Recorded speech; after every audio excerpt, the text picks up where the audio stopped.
Здравствуйте. На НТС, как всегда, по воскресеньям итоги недели. В студии Мирджан Балыбаев. Наши журналисты подробно расскажут вам о самых заметных событиях недели. Смотрите сегодня в нашем выпуске. Уже не рулит. Бывший водитель и советник экс-президента Атамбаева Икрамджан Ильмиянов арестован по подозрению в коррупции. Кадровый кризис или просто не тех назначают? Скандальная отставка некоторых министров обнажила многолетнюю проблему с теми, кто все решает. Именно государственная служба, она должна быть устойчивой. У нас такого не случилось. У нас так называемый командный метод. Что или кто мешает городу стать безопасным? Очередной провал попытки реализовать многострадальный проект обсуждали в парламенте. Чиновниками движет жадность и алчность. Вам не кажется странным, что в конкурсе участвовали отечественные компании, которые подчиняются правительству? Государство поддерживает иностранную компанию. Президент наградил чемпионов. Призеры 18-х азиатских игр получили медали и премии от главы государства. Мы были рады, мы стоя аплодировали, и у всех были слезы на глазах. И у меня тоже были. Мы были рады, я тебя поздравляю. Икрамджан Ильмиянов, бывший водитель и советник Алмазбека Атамбаева, в ночь на субботу под конвоем доставлен в Кыргызстан. Госкомитет национальной безопасности сообщил, что Ильмиянов был задержан в России, в городе Казань, и транзитом через Москву доставлен в Бишкек сотрудниками ГКНБ. Арест Икрама Ильмиянова в Татарстане происходил при содействии Федеральной службы безопасности России. Один из самых приближенных людей экс-президента Атамбаева выехал из Кыргызстана еще в июне этого года. Официально неподтвержденная информация о том, что в отношении бывшего шофера Атамбаева заведено уголовное дело, появилась еще в начале октября. Только 18 октября по просьбе Госкомитета национальной безопасности Первомайский районный суд Бишкека вынес решение об аресте Ильмиянова, после чего ГКНБ объявил его в розыск.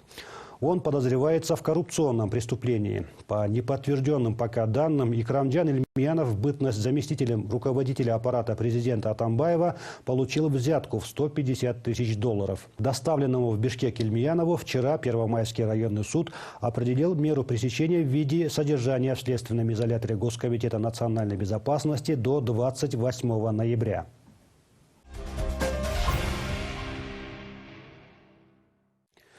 Последние скандалы в Министерстве иностранных дел обнажили серьезные проблемы во внутренней, а точнее в кадровой политике Кыргызстана. У многих возник вопрос, а насколько соответствуют своим должностям не только наши дипломаты, но и вообще все, кто занимают руководящие посты в правительстве.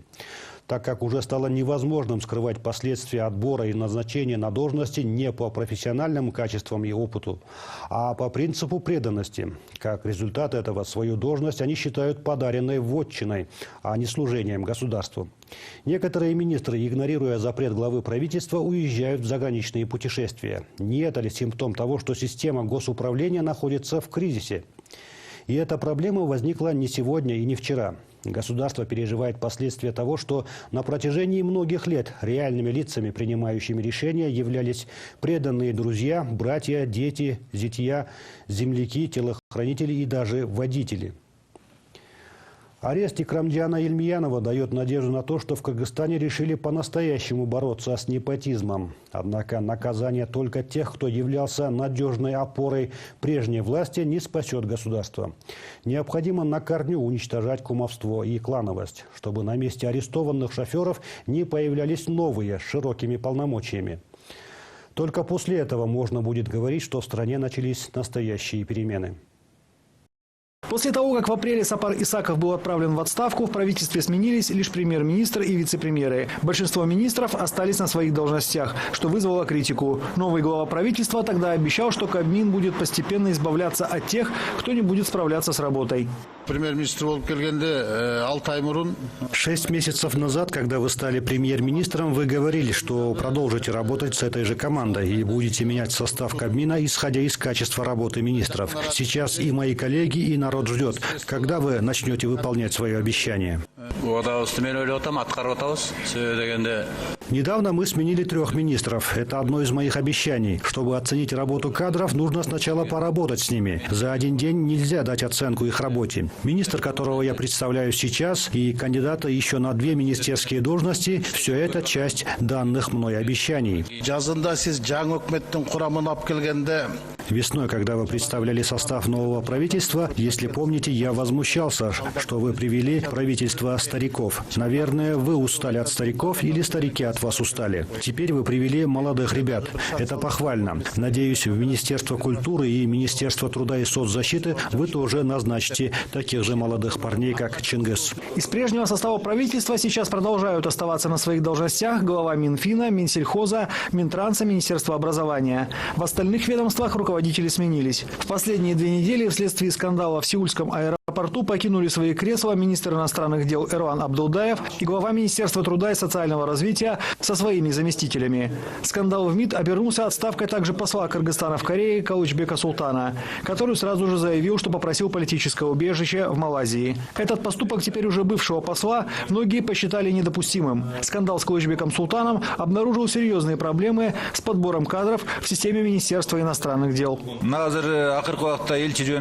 Послами надо назначать дипломатов, а не брать на эту должность людей со стороны. Очень часто в последнее время говорят в обществе про послов. На эту должность необходимо назначать дипломатов, стаж у которых не менее 10 лет. Сейчас назначают людей, у которых нет стажа и опыта в этой сфере.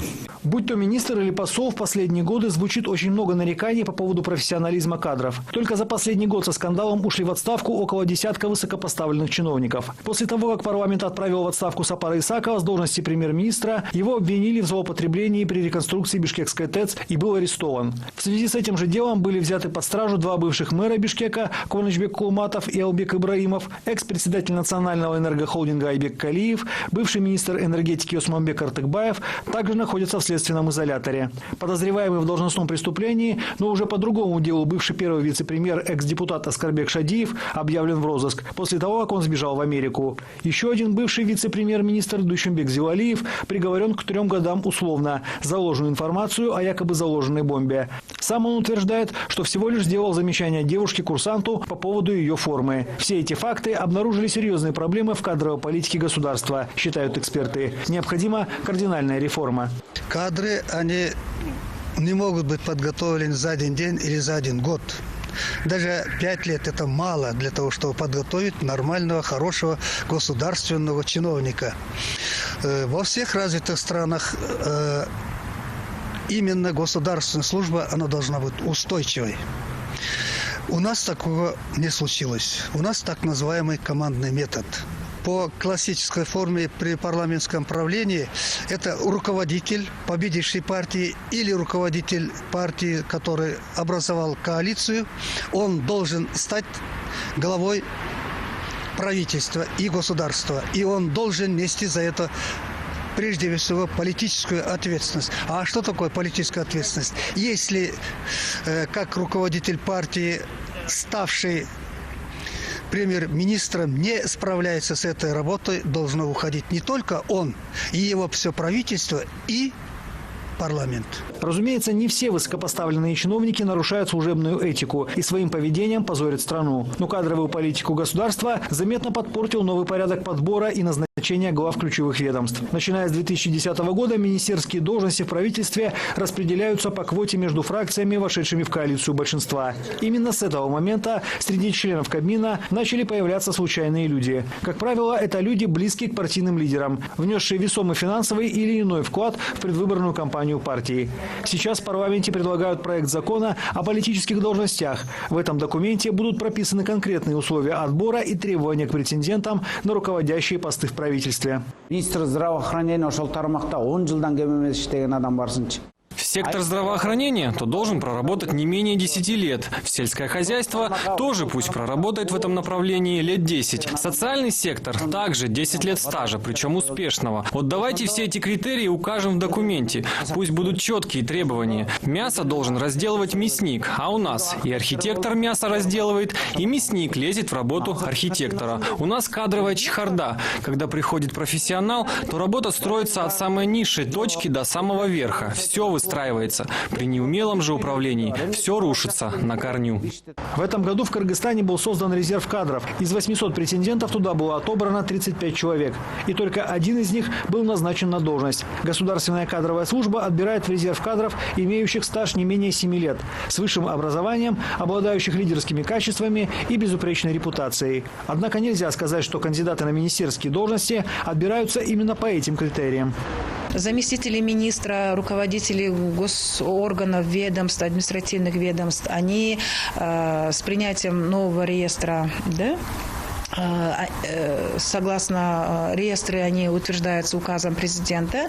17-м указом президента были утверждены реестры гос- и муниципальных служащих, в котором эти должности стали административными государственными.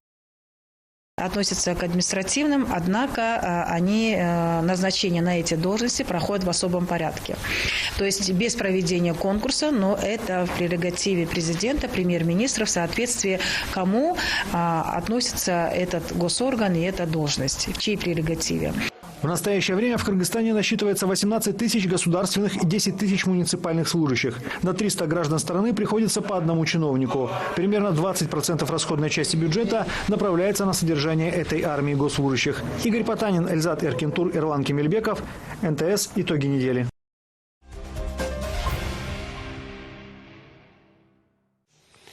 Причины очередного провала попытки реализовать проект «Безопасный город» на этой неделе обсуждались в Жогорку-Кенеше. Вопрос рассматривался на заседании профильного комитета парламента, на которое были приглашены даже представители Госкомитета национальной безопасности. Без преувеличения можно сказать, что все больше ухудшающаяся ситуация на дорогах и нескончаемые препятствия на пути многострадального проекта действительно уже стали угрозой национальной безопасности. За 9 месяцев текущего года в дорожно-транспортных происшествиях погибло более 600 человек. Если бы за порядком на дорогах следили не дорожные инспекторы, а беспристрастная круглосуточная система фото- и видеофиксации, автоаварии не уносили бы столько человеческих жизней.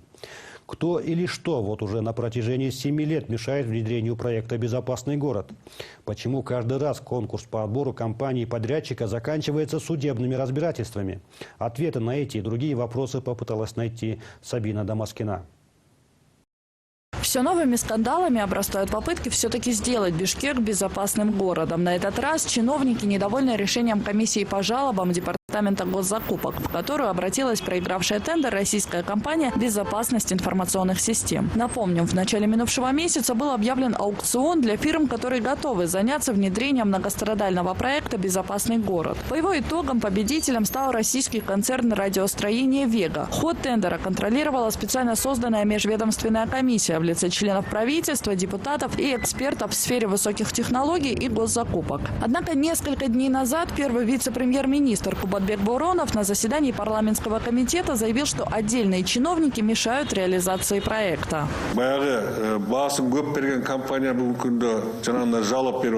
К сожалению, та компания, которая назвала высокую цену, сейчас подает жалобу. Но мы не согласны с решением независимых экспертов. Есть причины сомневаться в их компетентности. Один из участников этой комиссии – частный предприниматель, другой – юрист, а третий вообще преподаватель, правда, доктор экономических наук. Но они не профессионалы в вопросе госзакупок. Еще мы привлекали 2 специалистов по закупкам с помощью ОБСЕ и подаем на них в суд. Мы обратились в первую инстанцию с просьбой рассмотреть это дело в течение недели. Нет сомнений, что суд будет на нашей стороне. Я не исключаю, что может быть саботаж со стороны отдельных чиновников. Фактов нет, поэтому не могу сказать утвердительно. У нас есть воля и право противоречить одному чиновнику, который стукнул кулаком по столу. Если в Бишкеке проект не удастся реализовать, начнем в регионах, на Рыне, Таласе.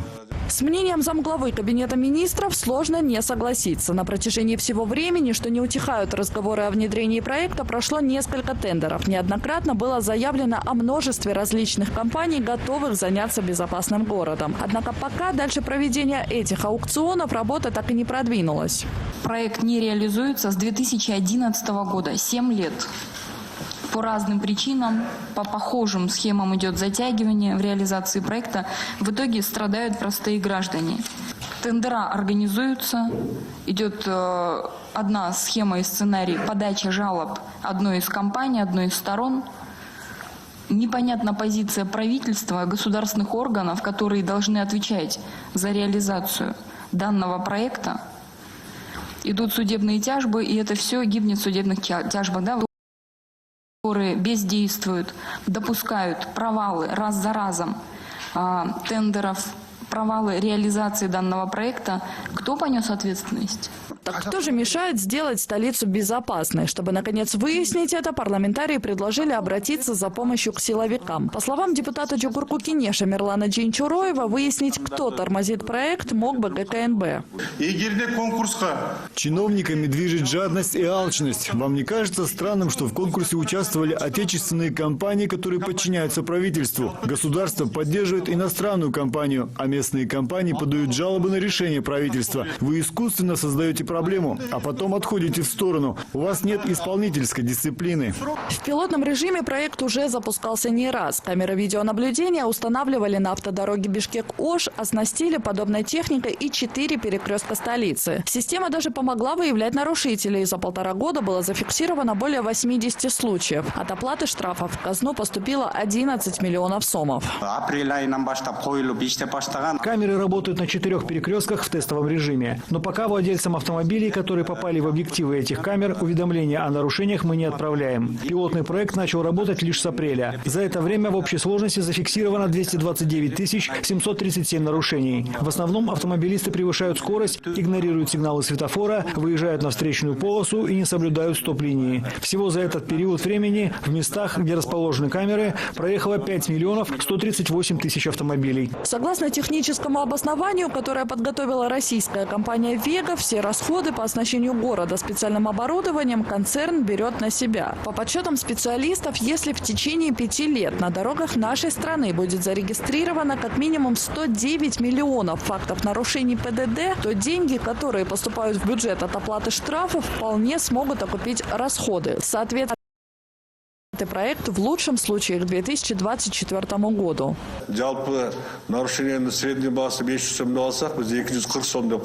Средний размер штрафов раньше был 240 сомов. Затем их повысили, но не намного. Сделали всего 295 сомов. 30% от этих денег пусть остаются в компании. Остальные поступят в наш бюджет. Мы планировали установить в Бишкеке 38 стационарных камер, 52 скоростных, до Чолдовара и с другой стороны до Кемина. Кроме этого, будет 20 передвижных систем. Они будут установлены в тех местах, где чаще всего случаются нарушения ПДД. За примером успешно реализованных подобных проектов далеко ходить не нужно. Достаточно посмотреть на статистику соседнего Казахстана, который, к слову, стал в регионе пионером внедрения проекта цифровизации, одним из фрагментов которого и является безопасный город. Так, с момента действия системы фиксации на дорогах соседней страны штрафы за нарушения увеличились в несколько раз. Количество аварий заметно снизилось. Только за последний год показатели ДТП сократились более чем на 7%.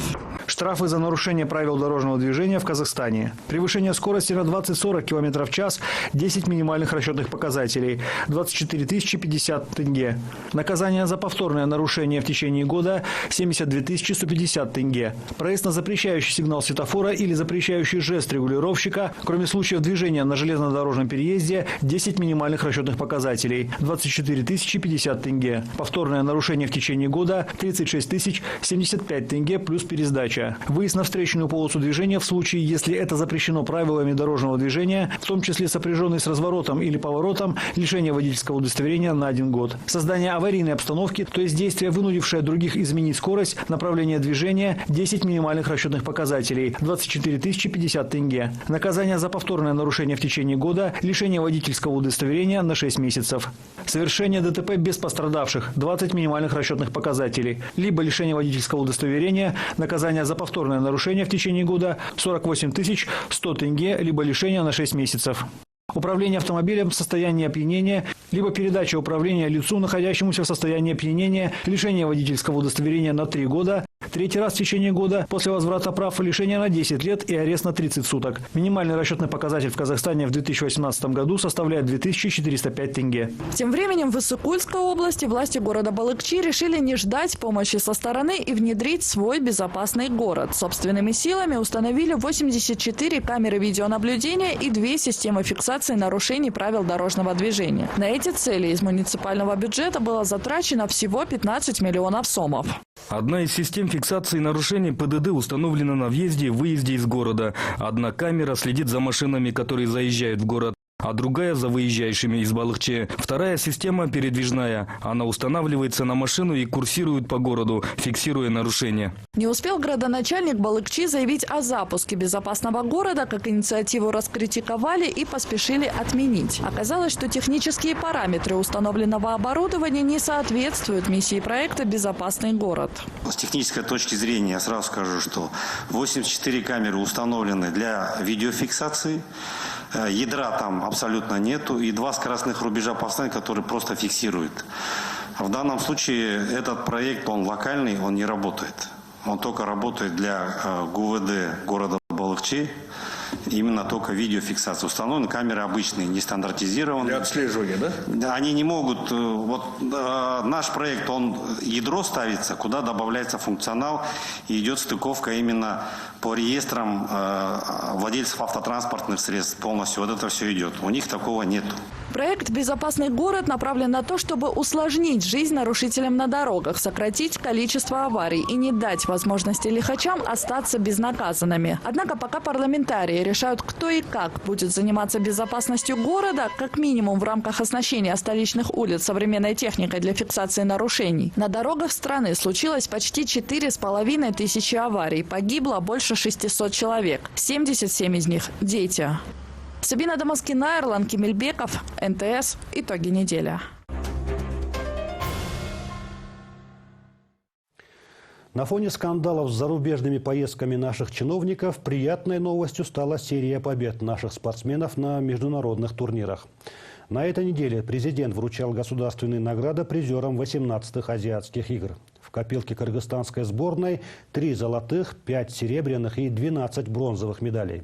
На соревнованиях в Индонезии больше всех обрадовала наших болельщиков легкоатлетка Дарья Маслова, которая завоевала и золото, и серебро. Из рук Сооронбая Джейнбекова награду получила и прославленная Айсулу Таныбекова, тоже ставшая чемпионкой Азиады. В числе призеров Азиатской олимпиады также Багынбай Улутурёкан, Каныбек Джолчубеков и Магомед Мусаев. Спортсменам, добившимся побед своим кропотливым трудом и изнурительными тренировками, президент вручил медали «Данг» «Слава». По достоинству оценен и многолетний труд наставников наших чемпионов. Тренеры, ставшие, по сути, вторыми отцами звезд большого спорта, также были отмечены наградами и премиями. Их работа – работа над собой, над приемами, над силой, над скоростью. Режим и жесткая дисциплина. Спорт в их жизни приносит скорее травмы, чем здоровье. Ведь это профессиональный спорт ради побед и ради страны. И сегодня свои заслуженные награды из рук главы государства получили призеры недавних азиатских игр, прошедших в индонезийском городе Джакарта и крупнейшем городе острова Суматра – Палембанг. Прежде чем приступить к церемонии награждения, Сооронбай Джейнбеков тепло поприветствовал 19 спортсменов и их тренеров, а также чиновников от Госкомспорта и правительства. 20 спортсменов вернулись в Кыргызстан, заняв призовые места. Благодаря вам гимн Кыргызстана прозвучал на международной арене. Гордо развивался флаг нашей страны. Впервые на таком сложном соревновании с сильными соперниками из 45 стран наша страна завоевала 3 золотые, 5 серебряных и 12 бронзовых медалей. Вашей победой гордятся все кыргызстанцы. Хочу выразить особую благодарность каждому медалисту. Турокану Багынбаю Улу, который принес первую золотую медаль в копилку Кыргызстана. Дарье Масловой, завоевавшей и золото, и серебро. Айсулу Таныбековой, которая своим неустанным трудом не раз высоко поднимает знамя Кыргызстана на международной арене. Акжол Махмудов, самый молодой наш спортсмен. Кыргызстанцы надеются на твои будущие победы и на Олимпийских играх.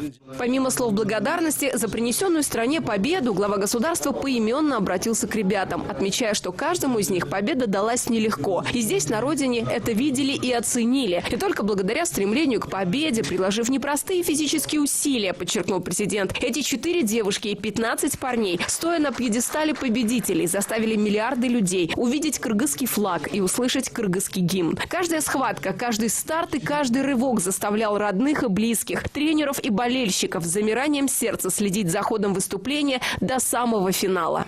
Я помню весь забег. Я смотрел, как ты там боролась. Ты там показала действительно характер, целеустремленность, железную волю к победе, как у нас говорят.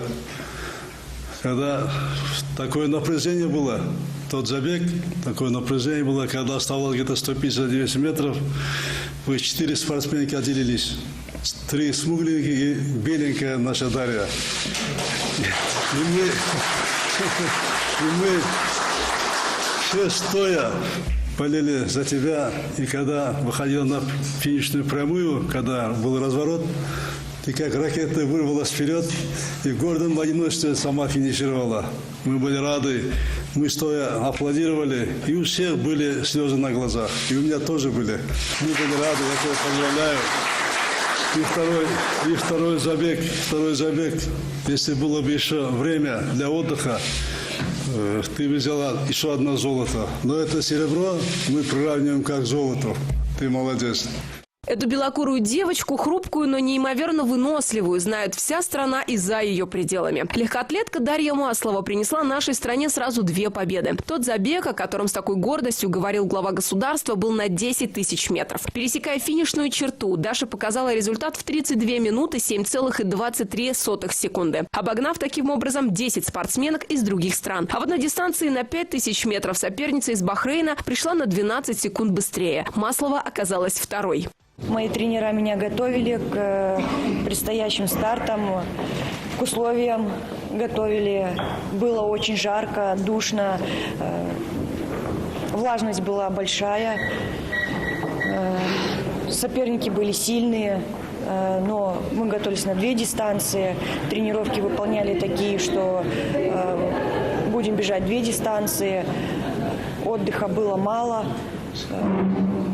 Ну, конечно, победа и серебро далась мне тяжело, в тяжелых условиях. Ну, ощущения, наверное, многие видели то, что были слезы были радости, то, что я еще как бы не осознала то, что я выиграла.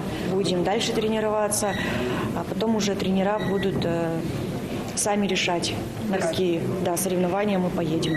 За свои 2 победы Дарья получила не только спортивные награды, медали по итогам забегов. По возвращении домой ее ждала заработанная премия в размере 2 миллионов сомов. А еще орден «Данк». Такую же красную ленту и денежное поощрение в размере 1 250 000 сомов получил Туракан Баганбай-Улу. Чтобы добраться до финала, 23-летнему джитсеру пришлось одолеть сначала спортсмена из Туркменистана, затем тайского бойца, и в решающей схватке со счетом 2-0 он победил соперника из Объединенных Арабских Эмиратов. Каждый спортсмен перед соревнованиями настраивается на победу, на золото. И, конечно, мы поехали с хорошей подготовкой и большим желанием победить. Конечно, Бога молили, чтобы помог нам достигнуть хороших результатов. Думаю, нам это удалось. Орден «Данк» из рук президента стал настоящим сюрпризом и для вольника Магомеда Мусаева. О том, что сегодня спортсмена ждут на вручении наград, для него было неожиданностью. Борец вольного стиля уже через пару дней уезжает на очередные соревнования в Венгрию. Примерно столько же дней назад он приехал в Кыргызстан из Ингушетии. Там проходят его тренировки. Дело в том, что Мусаева пригласили выступать за сборную нашей страны. Было это еще в 2010 году. Сам он родом из Малгобека, города в республике Ингушетия. За этот период он принес не одну победу Кыргызстану. У меня практически я в прошлые азиатские игры тоже серебро взял, то же самое было. Я то же самое с одним и тем же соперником встретился. Ну, по-своему все тяжелые. Легких побед не бывает. Я вообще не ожидал, что именно сегодня у нас будет встреча с президентом. У нас через пару дней выезд на чемпионат мира в Венгрию. Ну, готовился я, не расслаблялся после азиатских игр и поехал сразу на сборы в России, готовился. Сейчас я думаю, что лучше, чем было. Следующая спортсменка и вовсе в представлении не нуждается. Именитая и многократная. Однако это золото попало к Айсулу Тыныбековой не сразу. В финальной схватке соперница из Монголии она победу уступила со счетом 0-11. Почему так произошло с сильной и опытной Тыныбековой, стало ясно чуть погодя, когда Олимпийский совет Азии сообщил, что допинг-проба Орхон Пуривдорж дала положительный результат. Таким образом, золото по праву перешло нашей спортсменке. Медаль я должна получить только через 2 месяца. У меня, если честно, немного смешанные чувства. Поверю в то, что победа стала моей, наверное, только тогда, когда медаль окажется у меня в руках. Но официально нам сообщили пока только то, что Кыргызстан получит еще одно золото, без других пояснений. Больше всего за исход схватки Айсулу переживал ее тренер. Ведь он, как никто другой, знал о ее физическом состоянии. Спортсменка просто не успела оправиться от турнира в Турции и полученной травмы руки. Нурбек Азарбеков уже 10 лет тренирует сборную нашей страны по женской борьбе. Признается, что для этого прежде всего нужно понимать женскую психологию. Ведь девушки – создание нежные, а их спорт довольно жесткий. Женская борьба в нашей республике развивается. И в течение 10 лет мы показали довольно высоких результатов по разным возрастам, по юноше, и по молодежи и, естественно, среди взрослых. Что касается молодых девочек, они являются неоднократными чемпионками Азии, чемпионками мира среди молодежи и призерами мира среди молодежи и кадетов. И эти девчонки на сегодняшний день показывают результаты на взрослых аренах. И действительно, среди его подопечных, кроме Тыныбековой, в призерах Мерим Джуманазарова и Медет Казаапири. У обеих бронзы. Вторые, третьи места есть у нас по греко-римской борьбе. 2 бронзы по дзюдо у Артура Тё и Владимира Зулоева. Столько же и в пинчак-силат. Денежными премиями также награждены тренеры и врачи, готовившие тактически и физически наших ребят к играм. Елена Яковлева, Бакыт Кошалиев, НТС. На этом мы с вами прощаемся. Увидимся в следующее воскресенье. До свидания. Далее смотрите очередной выпуск проекта Джамалбека Джумаева «Мир удивляет».